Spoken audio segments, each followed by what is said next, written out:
আসসালামু আলাইকুম বন্ধুরা, সবাই কেমন আছেন? আজকে আমি দেখাবো পালং শাক দিয়ে ডিম দিয়ে আলু ভেঙে দিয়ে রান্না করা। আমি আলুটা অলরেডি আগে থেকে সিদ্ধ দিয়ে দিয়েছি। এখন আমি পালং শাকটা ধুয়ে নিয়েছি, প্রসেস করে নিয়েছি। এখন আপনাদের দেখাচ্ছি, একটু দেখেন। হ্যাঁ, এরপর আমি এখানে পেঁয়াজ কুচি, তারপর আদা রসুন মশলা ধনেপাতা, এটা দিয়ে আমি ডিমটা করে নিব।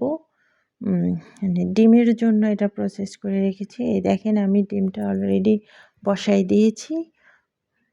এটা আমি ভেজে নিচ্ছি, একটু কড়া না, একটু হালকা করে ভেজে নিচ্ছি ডিমটা। এখন আমি এখানে মরিচটা ভেজে নিচ্ছি। এটা আমি অবশ্যই পেস্ট করে নিব, আর মরিচের সঙ্গে আদা বাটা, রসুন বাটা, জিরা বাটা অবশ্যই করে নেব। এখন আমি পেঁয়াজটা দিয়ে দিচ্ছি। আমার পেঁয়াজটা অনেকটা হয়ে এসেছে। এখন এর সঙ্গে আমি লবণ, হলুদ আর কি মশলাটা অ্যাড করে নিব। আমার পেঁয়াজটা হয়ে এসেছে। এখন আমি এর মধ্যে পালং শাক দিয়ে দিলাম।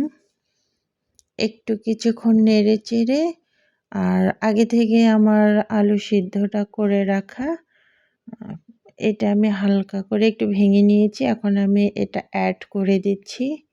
দেখেন, এরপর আমি এটার মধ্যে মশলা দিয়ে দিচ্ছি। এই যে আমার অনেকটা পালং শাক হয়ে এসেছে, আমি অ্যাড করে দিচ্ছি এটার মধ্যে।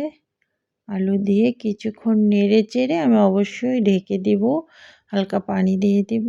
এরপর আমি মরিচ, আদা, রসুনের পেস্টটা দিয়ে দিচ্ছি, পাশে ধনেপাতা ছিল দিয়ে দিচ্ছি, আর সাথে অবশ্যই ম্যাগি মশলাটা আমি দিই। এটা রান্নার স্বাদটা বাড়ায় দেয়। আপনারা চাইলে দিতে পারেন, না চাইলে নাই। দেখেন, আমার রান্নাটা অনেকটা হয়ে এসেছে। ধনেপাতা দিয়ে আমি এখন ডিমটা অ্যাড করে দিই, নামিয়ে দিন। ভালো থাকবেন, আল্লাহ হাফেজ।